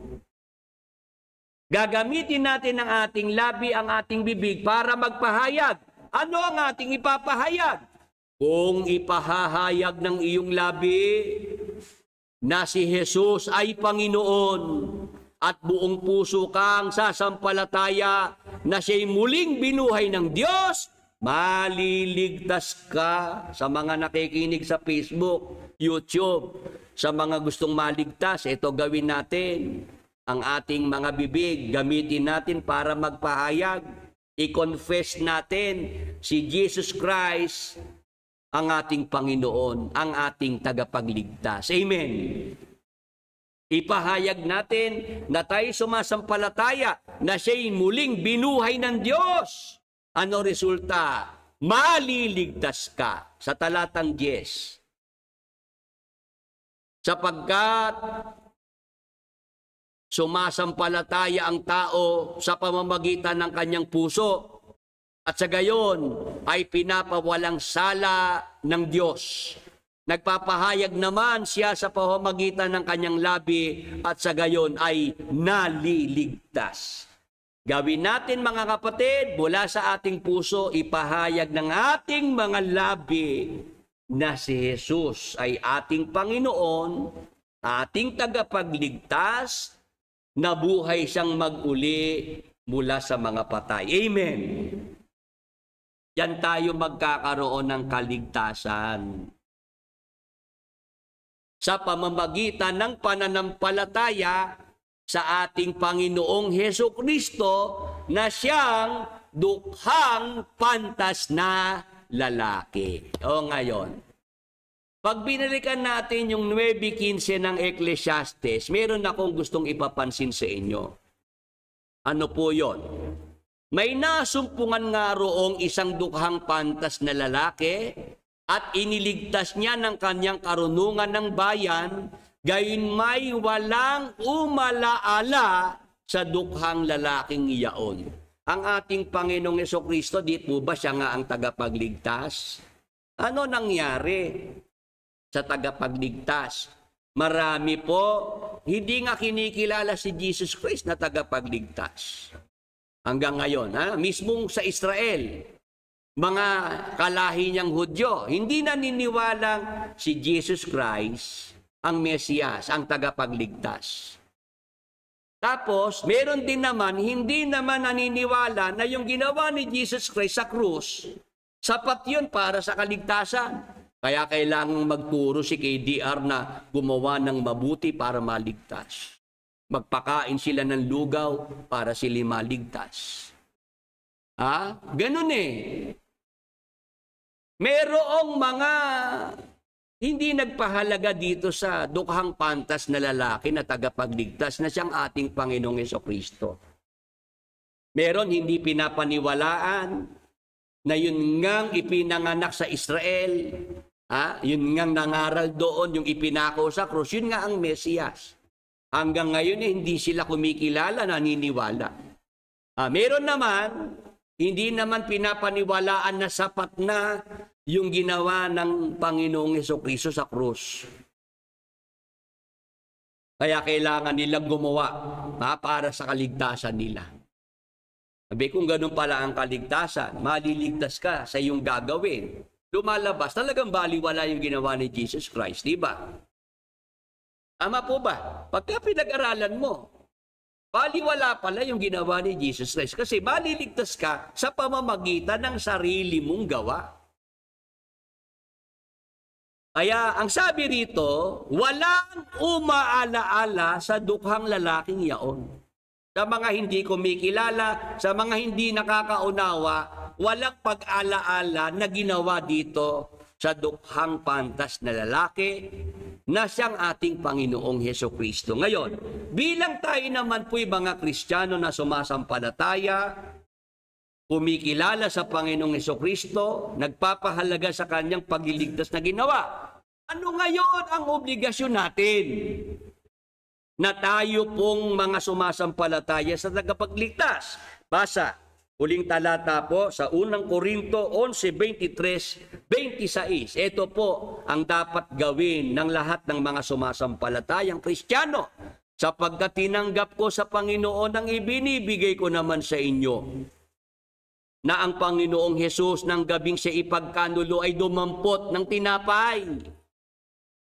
At nang siya'y makapagpasalamat ay kanyang pinagputol-putol at sinabi, ito'y aking katawan na pinagpuputol-putol dahil sa inyo. Gawin ninyo ito sa pag-ala-ala sa akin. Tuloy. At gayon din naman hinawakan ng saro pagkatapos na makahapon na sinasabi, ang sarong ito'y isang bagong tipan sa aking dugo. Gawin ninyo ito sa tuwing kayo'y magsisiinom sa pag-ala-ala sa akin. Mga kapatid, mga kapwa natin Kristiyano na sumasampalataya sa Panginoong Jesucristo, kung ang marami po ay hindi inaalaala si Jesus Christ, ano naman po ang dapat natin gawin? Dapat siyang alalahanin. Amen! Paano po ang wastong pag-alaala kay Jesus Christ? Ayon sa kanyang itinuro, nandyan po yung pagbabanal na hapunan, Santa Cena. Diyan po tayo nagpuputol-putol ng tinapay. Umiinom ng katas ng ubas. Bakit natin ginagawa yan? Sabi ni Jesus Christ, gawin ninyo ito sa pag-ala-ala sa akin. Nakahanda po ba tayo dyan, mga kapatid? Na yung pag-ala-ala sa Panginoong Jesucristo, patuloy-tuloy natin gagawin. Ha? Paano po yun? Gawin natin yung pagbabanal na hapunan. Tayo po ay sama-samang magputol-putol ng tinapay, kumain ng tinapay na siyang simbolo ng katawan ng Panginoong Jesucristo, uminom ng katas ng ubas, simbolo ng dugo ni Jesus Christ. Sabi ng Panginoong Yesus, gawin ninyo ito sa pag-ala-ala sa akin. Hanggang kailan natin gagawin ang mga yan? 26. Sapagkat sa tuwing kanin ninyo ang tinapay na ito at inuman ninyo ang saro, ay inihahayag ninyo ang pagkamatay ng Panginoon hanggang sa dumating siya. Mga kapatid, hanggang kailan po natin gagawin ang pagbabanal na hapunan bilang pag-ala-ala sa dukhang pantas na lalaki na siyang ating Panginoong Jesucristo? Gawin natin hanggang sa dumating ang Panginoong Jesucristo. Amen. Amen po sa mga nasa Facebook, nasa YouTube. Yan ang dapat nating mapagsumikapang magawa habang hinihintay natin ang pagbabalik ng Panginoong Jesucristo. Gawin po natin na madalas siyang alalahanin. Paano po yung pag-ala-ala sa dukhang pantas na lalaki, sa tagapagligtas, sa pamamagitan po ng pagbabanal na hapunan. Kasi marami nga hindi umaala-ala kay Jesus Christ Sila yung mga hindi sumasampalataya, hindi nakakaunawa. Tayo pong mga sumasampalataya sa Panginoong Jesucristo, nauunawaan natin yung kanyang ginawang sakripisyo para sa ating kaligtasan. Gawin po natin ang pagbabanal na hapunan bilang pag-ala-ala sa ating Panginoong Jesucristo, sa ating tagapagligtas na siyang tinuturong dukhang pantas na lalaki sa Biblia. Hindi ho si Brother Eli Soriano yon. Pasensya na po sa mga fanatics pa rin kay Brother Eli. It's high time, it's about time na bitiwan na po natin si Brother Eli. Si Jesus Christ po, sa Kanya tayo mag-focus para wag na po tayong maligaw, wag na po tayong mapunta pa sa mga kulto. Ang kulto po kasi, ang itinataas, hindi si Jesus Christ. Pansin niyo po sa MCGI, maghapon ng pasalamat, puro ang bukang bibig ng mga nandoon, salamat.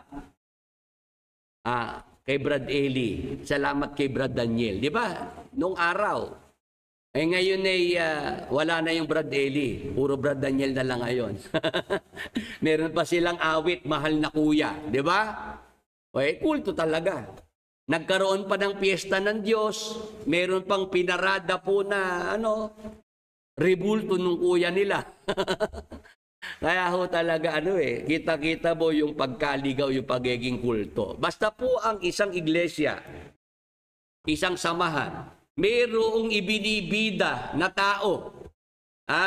Ang bida yung pastor, ang bida yung sugo nila, kulto po yun. Pero pagka ang itinataas sa mga tao si Jesus Christ, ang ipinapatanggap sa mga tao, ang Panginoong Jesucristo, siya ipinapakilala ng tagapagligtas, hindi kulto po yung iglesia na yun. Kaya ako, sigurado tayo dito hindi tayo kulto Hindi kulto ang pagsasama-samang ito kasi mula nung umpisa, hanggang ngayon, si Jesus Christ pa rin ang ating itinataas dito. Amen.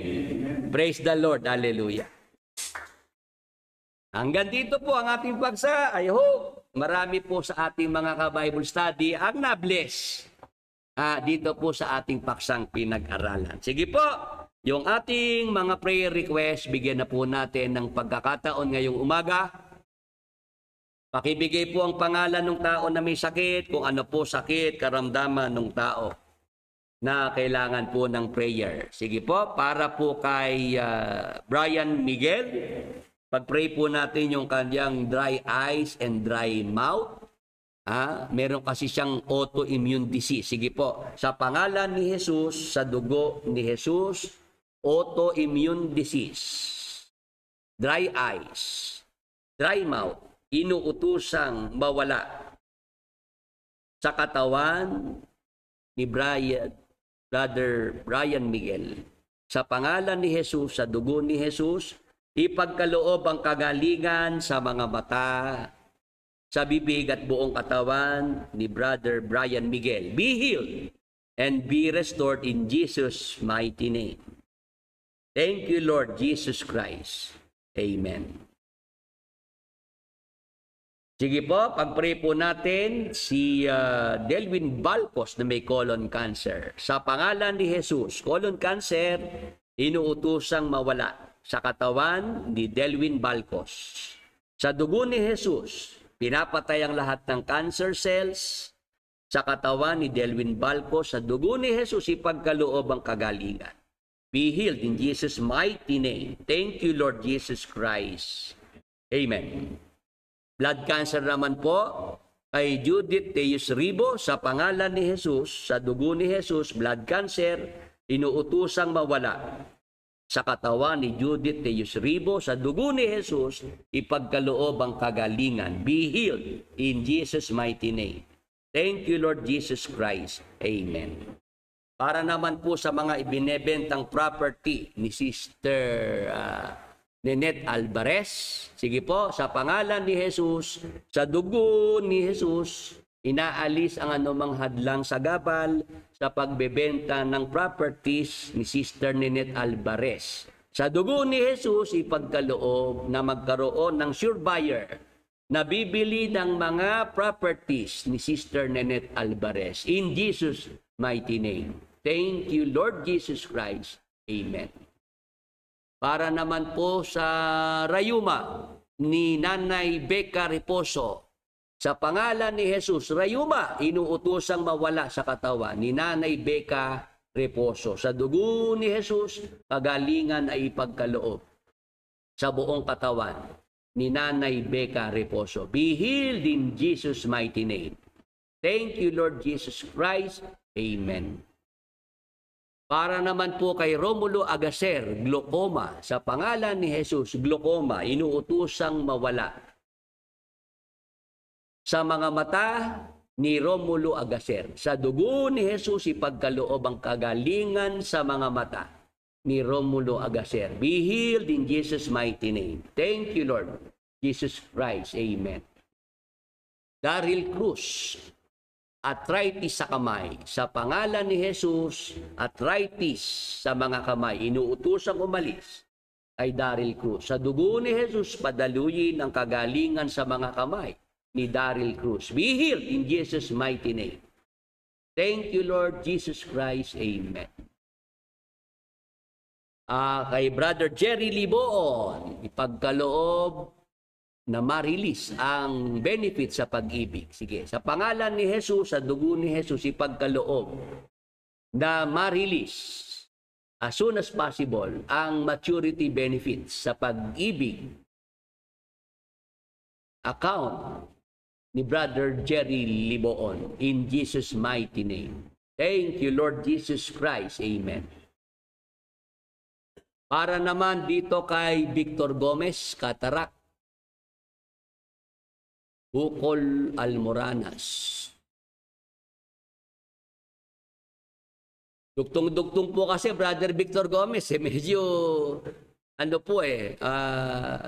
maghiwa-hiwalay niyo po sana para hindi naman po ako nahihirapang basahin kung ano po yung para sa prayer request para sa inyo, sa inyong asawa.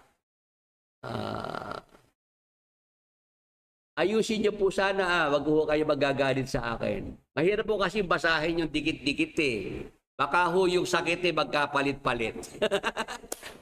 Unahin ko lang po na itong kay Lolira Gomez.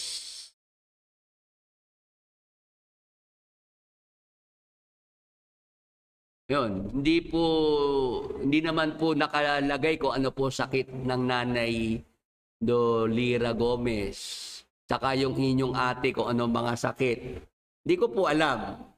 Kung pwede nyo pong linawin lang. Ako naman po palagi ko sinasabi yun eh. Sabihin nyo po kung ano sakit karamdaman ng tao. Kayo po, Victor Gomez, Cataract. Tapos, Bukol, Almoranas. Ang asawa naman, Daisy Gomez, Bukol sa Goiter. Ang anak naman mag-aasawa sa tamang lalaki. Pakiyaw po, pakiyaw ang inyong prayer request na kailangan talagang intindihin mabuti yung mga prayer request. Sige po, unti-untiin na natin. Yung oras ko po kasi mag-aalas 11 no? Natatagalan ako dahil sa pagbabasa doon sa pag-intindi po doon sa nakasulat na mga prayer request. Sa pangalan ni Jesus, Cataract, Bukol, Almoranas, inuutosang mawala kay Victor Gomez. Bukol sa Goiter, inuutosang mawala naman kay Daisy Gomez. Sa pangalan ni Jesus, sa dugo ni Jesus, ipagkaloob ang kagalingan sa kanilang mga katawan. In Jesus' mighty name. Thank you, Lord Jesus Christ. Amen. Tapos yung inyong anak, na hindi ko po alam ang pangalan, sa susunod na lang po siguro ha. Kayo na lang po ang sumabay na lang po kayo sa ating commanding prayer na gagawin at tayo na po magsabi kung ano pong mga prayer request po ninyo ang inyong gustong ilapit sa Panginoon, anong mga sakit karamdaman yan na bibigyan ng kagalingan ng Panginoon. Medyo nahihirapan lang ako sa mga prayer request na binabasa ha. Sige po, sa pangalan ni Jesus, sa dugo ni Jesus, inuutosang umalis at mawala sa ating mga katawan, anumang sakit, anumang karamdaman. Sa dugo ni Jesus, ipagkaloob ang kagalingan, kasiglahan, kalakasan sa ating mga katawan, sa ating mga mahal sa buhay. In Jesus' mighty name.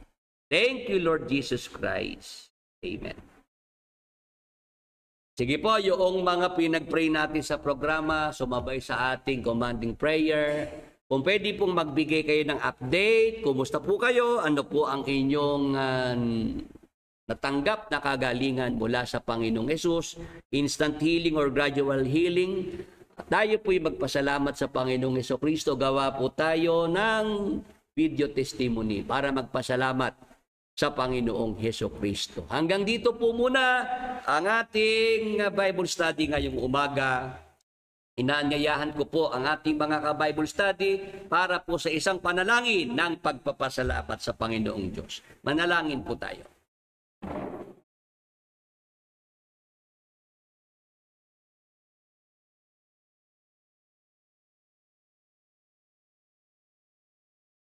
Panginoon naming Diyos, Amang banal na dakila, makapangyarihan sa lahat. Sa pangalan ng aming Panginoong Hesukristo, sa kapangyarihan ng Espiritu Santo, muli po kaming lumalapit, Ama, sa iyong luklukan ng biyaya. Sa dugo ni Jesus, tanggapin mo po ang aming pasasalamat, Ama, sa mabuting pagkakataong ipinagkaloob mo sa araw na ito na muli po kaming makapag-aral at matuto ng iyong mga banal na salita. Ama, ipagkaloob mo po na ang iyong mga salita na aming napakinggan, matanim sa aming mga puso at isipan, maging gabay po ng bawat isa sa amin sa patuloy po namin mga paglilingkod sa iyo sa lahat ng araw ng aming mga buhay. Ama, salamat po sa buhay, lakas at mabuting pagkakataon na patuloy mo pong ipinagkakaloob sa bawat isa sa amin upang makapagpatuloy po kami ng aming mga paglilingkod sa iyo. Salamat, Ama, sa iyong kabutihan. Salamat po sa iyong pagmamahal. Ama, sa mga oras pong ito, ay aming idinadalangin sa iyo ang lahat ng mga nakinig ng pangangaral ng iyong mabuting balita. Ang aming mga mahal sa buhay, mga kaibigan, maging ang aming mga kaaway. Ang mga closet, mga exiters sa MCGI. Ama, maawa ka po sa bawat isa sa kanila. Liwanagan mo po ang kanilang mga pag-iisip. Hipuin mo po ang kanilang mga puso. Bigyan mo po sila, Ama, ng pagkakataon na maunawaan nila ang iyong banal na kalooban. At sa lalong madaling panahon, Amang banal, silang lahat ay matawag mo at makasama po namin sa aming mga ginagawang mga paglilingkod sa iyo. Pagpalain mo po, Ama, ang iyong banal na gawain, ang pangangaral ng iyong mga banal na salita sa Facebook Live, sa YouTube Live. Tulungan mo po itong makapagpatuloy. Lakipan mo po ng iyong mga himala, ng iyong mga pagpapagaling, upang ang iyong kabutihan, ang iyong pagmamahal ay maranasan ng aming mga kapwa-tao, ng aming mga mahal sa buhay. Maging daan po ito, Ama, ng kanilang pagbabalik loob sa iyo. Magpadala ka pa, Ama, ng mga manggagawa na makakatulong sa pag-aaral. Tumawag ka pa ng karagdagang mga kapatid na magtataguyod sa iyong banal na gawain. Ama, sa aming pagtatapos, sa aming pansamantalang paghihiwa-hiwalay, sa iyong mapagpalang mga kamay, muli po namin ipinagkakatiwala ang aming mga buhay kapalaran. Sa dugo ni Jesus, patuloy mo po ingatan ang bawat isa sa amin. Bigyan ng solusyon ang aming mga kanikanyang mga problema. Sa dugo ni Jesus, patuloy po po, Ama, ipagkaloob ang iyong masaganang pagpapala sa aming mga buhay. Ama, laki po ng aming mga pagdalangin sa iyo. Ang aming mga anak na ipinagkatiwala mo po sa aming mga pananagutan. Ang magagawa mo, Ama, ay hindi namin magagawa. Ang pag-iingat mo po sa aming mga anak, ang aming inaasahan. Saan man sila naroroon, Ama, ano man ang kanilang mga ginagawa, palagi mo po silang abutin ng iyong mapagpalang mga kamay. Huwag mo pong pabayaan na sila'y maligaw ng landas. Ipagkaloob mo po, Ama, na ang aming mga anak maakay din po namin makasama sa aming mga ginagawang paglilingkod sa iyo. Sa umaga pong ito, Amang banal, sumasampalataya kami ng buong puso. Ang lahat po ng aming mga kahilingan na yun na pong ipinagkaloob sa bawat isa sa amin. Salamat po, Diyos, Ama. Salamat po, Diyos Espiritu Santo. Salamat po sa pangalan ng aming Diyos at Panginoong Hesukristo. Amen.